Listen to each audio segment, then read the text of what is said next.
Lajmet forta po na vijnë nga përtej oqeanit në një periudhë të ethshme siç është fushata dhe zgjedhjet e 11 majit. Apo i prishet gjumi Edi Ramës? Presidenti amerikan Donald Trump urdhëron FBI-n që të hap dosjen për hetimet ruse, pjesës së cilës është edhe McGonigal. Sipas Fox News, presidenti Trump ka nënshkruar një urdhër ekzekutiv që udhëzon FBI-n të hap menjëherë dosjet që lidhen me hetimin e Crossfire Hurricane, hetim që nisi në vitin 2016 për të shqyrtuar nëse anëtarët e fushatës së Trumpit kishin bashkëpunuar me Rusinë gjatë garës presidenciale. Pasi nënshkroi këtë urdhër, Trump tha se tani media mund të shqyrtojë dosjet që më parë ishin mbajtur të fshehura, edhe pse ai shprehet mjaft skeptik nëse gazetarët do ta bëjnë apo jo diçka të tillë. Ju ndoshta nuk do të shqetësoheni sepse nuk do t'ju pëlqejë ajo që do të shihni, por ky ishte një politizim i plot, është një turp, nuk duhet kishte ndodhur kurrë në këtë vend, por tani do të mund ta shihni vetë, gjithçka është hapur, thot Trump. McGonigal, teksa shërbente si shefi seksionit të krimeve kibernetike në selinë e FBI-s në Washington DC, ishte ndër zyrtarët e parë të FBI-s që u informuan për akuzat se George Papadopoulos, një këshilltar i fushatës së Trumpit në vitin 2016, mburrej se e dinte që rusët kishin papastërti politike ndaj kandidates demokrate Hillary Clinton. Ky informacion çoi FBI në hapjen e Crossfire Hurricane, u do të faktojë nëse zyrtarët e Trump ishin koordinuar me dashje apo pa dashje me përpjekjet e Rusisë për të ndërhyrë në zgjedhjet presidenciale amerikane në 2016, por më pas rezultoi që McGonigal ishte korruptuar vetë nga rusët, vepër që e çoi në burg. Mbetet për tu parë nëse urdhri i fundit i Donald Trump do të nxjerrë në pa edhe dosjen shqiptare, detajet e së cilës lidhin edhe kryeministrin Edi Rama. Mbaroi festa për Ramën, Berishën e shokët e tyre në politikën tonë të korruptuar e të vjetër, sa vetë e ashtu quajtura demokraci. E kemi fjalën për rikthimin pranë spakut dhe gjykatës posaçme të ekspertëve amerikan, fakt që dëshmon mbështetjen e Shtetet e Bashkuara të Amerikës ndaj strukturave antikorrupsion dhe kundër krimit të organizuar në vendin tonë, mbështetje e cila dëshmohet edhe një herë tjetër që nuk pas ka ndaluar kurrë. SBA vion të mbështesë jo vetëm strukturat në Shqipëri, por në të gjithë rajonin e Ballkanit, vendet balltike, por edhe në Ukrainë, Bullgari, Rumani dhe rajonin e Mesdhell. Rikthimi i ekspertëve amerikan pranë spakut dhe gjykatës së posaçme do të thotë më shumë aksione të fuqishme në drejtim të korrupsionit të injektuar prej vitesh në politikën tonë. Ky lajm na bën të mendojmë që dosjet e nxehta tashmë në duart e prokurorëve special do të shpërthejnë shumë shpejt. Në njoftimin zyrtar, Departamenti Amerikan i Drejtësisë thotë se në veçanti përmes programeve të tij rajonale për Ballkanin Perëndimor, Baltik dhe Mesdhe,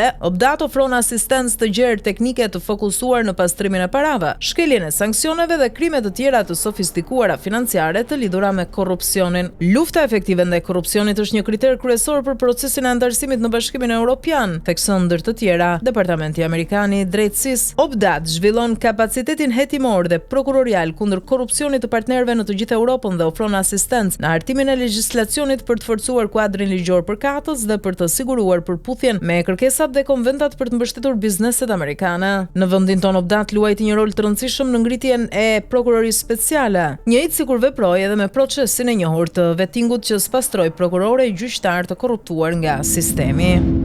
Edi Rama vazhdon propagandën e përditshme ku sot harroi edhe ku doli e sa foli pasi gdhinë ngryset në televizor. Duke i bërë të gjithë për budallënj, kryeministri paralajmëroi sot të vetët se kush bën punë të pandershme pas shpinës së tij e ka vendin në spak. Teksa prezantoi kandidatët në Shkodër, Rama u tall me kundërshtarët përballë, duke thënë se Partia Demokratike ka vetëm disa njerëz pa lidhje. Duke vazhduar komentin për këtë të fundit, Rama i quan si personazh grotesk të kënetës së bufit. Sa i takon partive të reja, Rama bën të njëjtin urim që ka pas bërë dikur për krimin, hëngshin kokat e tyre, pasi futën në lista hallat e xhajat se nuk i mbushnin dot. Injorimit dhe akuzave të Edi Ramës nga Shkodra, ish bastioni i Partisë Demokratike, i është përgjigjur menjëherë kreu i kësaj force, Sali Berisha. Duket se ky fundit këtë ditë është i tërbuar nga rivendosja e marrëdhënies mes Ramës dhe Bashës në publik. Ky njeri është futur në një realitet zoologjik dhe i dik me lul bravën, hardhuce bretkosa, tallje me të, mashtrime e gënjeshtra, por 11 maj po vjen, shqiptarët do t'i presin biletën, paralajmëron Berisha. Sa i takon talljes së kryeministrit me kandidatët e Partisë Demokratike, kryesisht edhe në Shkodër, Berisha thot: "Sot paraqita programin më të mirë të jetësime, krahasuar me ato që servir zhapa e hardhuca", duke i u referuar Ramës. Megjithatë, edhe ky i fundit ka paralajmëruar se këtë të enjte do të paraqisë programin e tij. E kemi fjalën për faktin që një politikan të kërkoj para nga populli për të bërë fushat elektorale për zgjedhjet. Por kush qenë ka kaq i varfër, do thoni ju? Ai është deputeti i Partisë Demokratike Edmond Spaho. Ky fundit ka postuar një status në rrjetet e tij sociale ku publikon të dhënat bankare dhe kërkon që secili të kontribuojë për ta ndihmuar në fushat elektorale vullnetarisht. Tani një pyetje kemi ne. Edmond Spaho është pjesë e Partisë Demokratike dhe kontributet logjikisht duhet të shkojnë për partinë dhe jo për atë personalisht. Me sa duket, Edmond Spaho është bërë rezil për këtë status në kohë reale dhe ka arritur të kuptojë se çfarë ka bërë. Kjo pasi ai pas pak çastesh e ka fshirë menjëherë këtë postim. Por para se të fshihej, çfarë lexonte ai? Cili do që dëshiron të kontribuojë në fushatën time për zgjedhjen deputet në Kuvendin e Shqipërisë më 11 maj, mund ta bëj këtë në llogarinë më poshtme bankare, ku jep të gjitha teknikalitetet e llogarisë së tij. Duke e mbyllur me një ju faleminderit që Berisha e ka bërë telef për këtë postim, kjo është pak po e sigurt. Gjithsesi urojmë që Edmond Spaho ta kaloj shpejt, ose mondi, siç i thret shkurt në parlament Bela. Ish-kryeministri italian Matteo Renzi zhvilloi sot një vizitë në kampin e Gjadrit në Shëngjin. Në prononcimin për mediat, Renzi demaskoi kryeministren italiane Giorgia Meloni, duke e pyetur publikisht se përveç miqësisë me Edi Ramën, përse u ndërtuan këto qendra për emigrantët. Sipas Renzit, me kaq para sa janë harxhuar në kampin e Gjadrit, në Itali mund të ndërtoheshin qendra të tilla. Ai këshillon që kampi i Gjadrit të përdoret si një qendër ku të mund vuajnë dënimin shqiptarët e dënuar nga drejtësia italiane. Mendojmë se është e drejtë që të vim këtu për të thënë italianëve, shikoni ku po shpenzohen parat tuaja. Me anë të një marrëveshje me shtetin shqiptar, qendrat e Gjadrit në Shëngjin të kthehen në burg për shqiptarët, të cilët vuajnë dënimin në Itali. Jemi këtu për të dhënë një mesazh të qartë. Këtë ide e kemi artikuluar edhe në parlamentin italian. Me kaq para, në Itali mund të bënim qendra të tilla. Përveç miqësisë Meloni Rama, cila është arsyeja që u ndërtuan këto qendra? Pyet publikisht Matteo Renzi, ish-kryeministri i Italisë. Prokuroria e Tiranës merr të pandehur ish-drejtorin e IT-s në Policinë e Shtetit Ervin Muça. Ky i fundit akuzohet se eksportoi bazën e të dhënave të sistemit TIMS të Policisë së Shtetit. Ervin Muça akuzohet për hyrje të autorizuar në sistemet kompjuterike me qëllim kopjimin e të dhënave në sistemin TIMS. Kjo çështje është veçuar dhe organi i akuzës po e heton atë edhe për veprën penale të shpërdorimit të detyrës. Në seancën e sotme gjyqësore, Ervin Muça mohoi të jetë i përfshirë në ndërhyrje në sistemin TIMS dhe betohet se është i pafajshëm. Për këtë reagoi sot edhe ish-kreu i Komisionit Hetimor për sistemin TIMS, Ervin Saliani. Nga qelia e burgut të Fierit, Saliani thotë se ndërhyrja në sistemet kompjuterike dhe kopjimi i të dhënave të TIMS cënoi rënd sigurinë kombëtare. Saliani shpreh i bindur se Muça ndërmori veprime mafioze për llogaritë e Edi Ramës. Trafikanti peshkatar Gjergj Luca kalon në skizofreni sa herë që pamfleti i kujton raportin e agjensive ndërkombëtare për aktivitetin e trafikimit ndërkombëtar të drogës me Pëllum Gjokën dhe Roland Ziun, të cilëve Babloku ka dhënë leje pasuri shtetërore si investitor strategjik, por prapa investimeve miliona euro që Gjergj Luca ka bërë në fabrika peshku, restorante dhe vila në Shëngjin, Durrës, Tiranë, Elbasan, Korçë, Sarand, shpenzime për blerje anijesh, qëndrojnë financime të pista me burim drogën, biznesin e secilës e kryen me një kompani të pezulluar para 8 vitesh. Në qendrën kombëtare të biznesit, kompania Dando Fish Shëngjini figuron e pezulluar, por ajo vazhdon aktivitet peshku e trafiku me logon e kompanisë Fish Love SHPK me qendër në Shëngjin, krijuar më 7 korrik 2018 nga Agron Medvela, i punonjës i kompanisë Rozafa dhe ende administratori i firmës së pezulluar të Gjergj Lucës. Sipas detyrimit të varësisë ligjore, Shërbimi Informativ Shtetëror dhe Agjencitë Antikrime Antimafia të Policisë më datë 18 korrik 2017 çuan informacionet e kryeministrit Edi Rama, por siç duket ai ndihmoi mikun e tij Gjergj Luca të pastronte gjurmët. Banorët e plazhit të Rjollit në Velipoj dolën sërish ditën e sotme në protest. Ata kërkojnë ndalimin e punimeve për ndërtimin e një resorti luksoz në këtë zonë, pas të cilit fshihet oligarku Bashkim Ulaj në bashkëpunim me njeriun e Ilir Metës, kreun e Partisë së Lirisë për Malsinë e Madhe Fatmir Shpellzaj. Protestuesit edhe ditën e sotme u përplasën edhe fizikisht me forcat e policisë. Janë 60 familje që kërkojnë ndërprerjen e punimeve dhe akuzojnë Ulajn se në bashkëpunim me Shpellzajn u kanë grabitur toka duke falsifikuar dokumentet e pronësisë. Ata thonë se çështjen e kanë çuar deri në SPAK dhe kërkojnë ndërprerjen e menjëhershme të punimeve deri në zgjidhjen e situatës së pronësisë.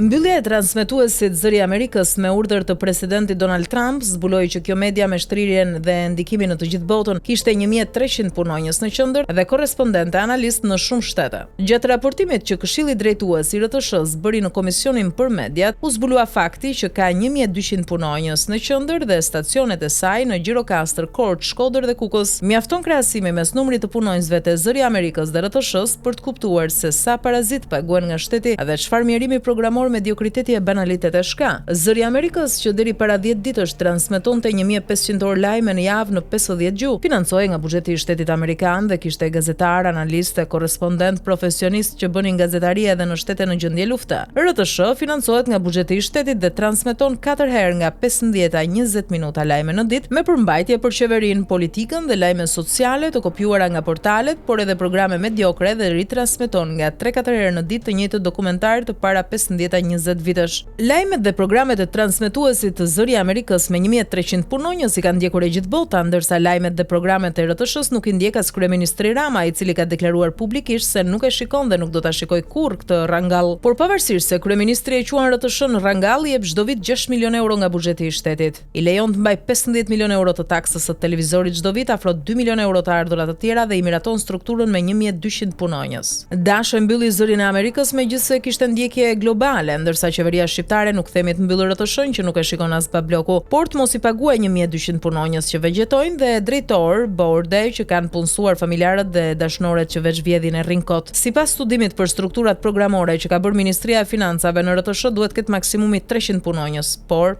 ka 1200.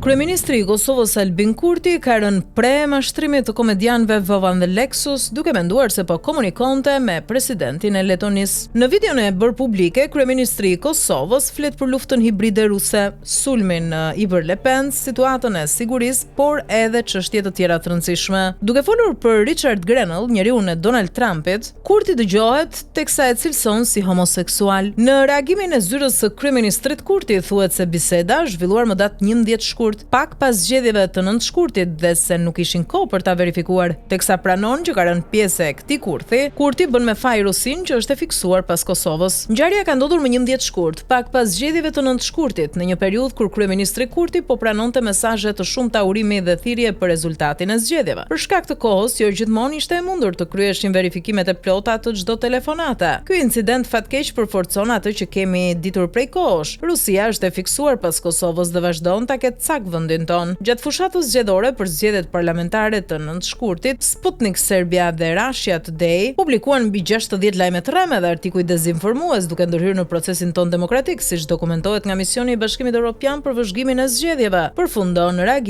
zyra e kryeministrit të Kosovës Albin Kurti.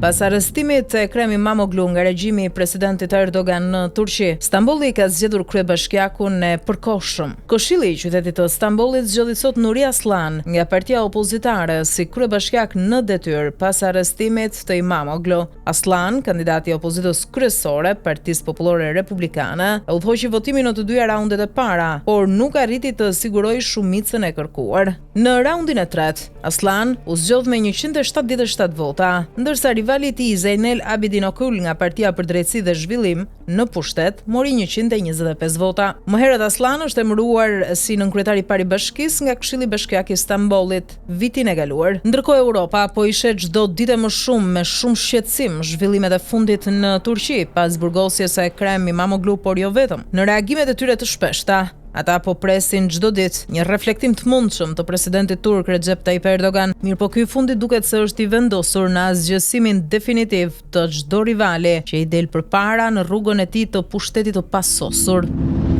I gjithë kontinenti europian po përgatitet për luftë. Atë që dëgjuam ndër të tjera edhe në Francë pak ditë më parë, marrjen e masave për një situatë lufte, sot po e dëgjojmë nga vetë Bashkimi Evropian. Komisioni Evropian prezantoi sot strategjinë e gatishmërisë dhe menaxhimit krizave duke u fokusuar në masat civile. Ne do t'i mbështesim shtetet anëtare në krijimin e asaj që ne e quajmë një çantë elasticiteti, në mënyrë që të gjithë qytetarët të jenë të gatshëm të rezistojnë, të jenë strategjikisht autonom për të paktën 72 orë. Kjo paketë mbijetese përmban një sër produktesh që konsiderohen thelbësore, duke përfshirë ujë, ilaçe, elektrik dore, dokumente identiteti, bateri e ushqim. Komisioni Evropian propozon po ashtu një ditë kombëtare gatishmërie për të rritur ndërgjegjësinë përgjegjësimin për nevojën për të qenë përgatitur për çdo katastrofë në zonën e Bashkimit Evropian. Dokumenti që u miratua sot propozon krijimin e një komiteti të posaçëm krizash në të cilin do të përfaqësohen Komisioni i Bashkimit Evropian, përfaqësuesi i lartë për politikën e jashtme dhe 27 vendet anëtare, të cilat do të marrin mbështetjen e agjencive kombëtare europiane. Po ashtu komisioni kërkon të përshpejtojë planet për zgjeruar shërbimin e tij të analizës dhe inteligjencës, qendrën unike të analizës së inteligjencës së Bashkimit Evropian, organi që merr informacione civile dhe ushtarake nga agjencitë e spionazhit të vendeve anëtare.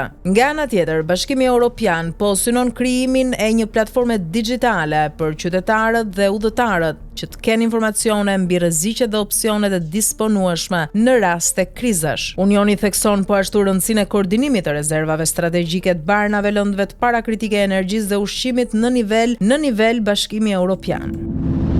Bashkimi Evropian i vendos kusht Vladimir Putinit. Në këmbim të heqjes së sanksioneve, forcat ruse duhet të tërhiqen plotësisht nga Ukraina. Fundi i agresionit të paprovokuar dhe të pajustifikuar rus në Ukrainë dhe tërheqja e pakushtëzuar e të gjitha forcave ushtarake ruse nga i gjithë territori i Ukrainës do të ishte një nga parakushtet kryesore për të ndryshuar ose hequr sanksionet, thuhet në reagimin e një zëdhënësi të Komisionit Evropian. Nga ana tjetër, ditën e sotme shefi i NATO-s Mark Rutte ka paralajmëruar direkt presidentin rus Vladimir Putin se çdo sulm ndaj vendeve anëtare të NATO-s do të përballet me reagimin e tyre të ashpër. Shefi i NATO-s u takua sot në Poloni me kryeministrin Donald Tusk. Ky i fundit thotë se angazhimi i NATO-s për të mbrojtur vendin do të jetë i rëndësishëm. Nga ana tjetër, shefi i NATO-s konfirmon deklaratën e fortë të kryeministrit polak kur thotë se reagimi do të jetë shkatërrues. Ditën e sotme Rusia sulmoi qytetin port Ukrainas dhe qytetin e lindjes së Volodymyr Zelenskit. Moska thotë se ka rrëzuar dronët Ukrainas mbi detin e Zi. Kujtojmë se një ditë më parë u dakordësua armpushimi mes dy vendeve.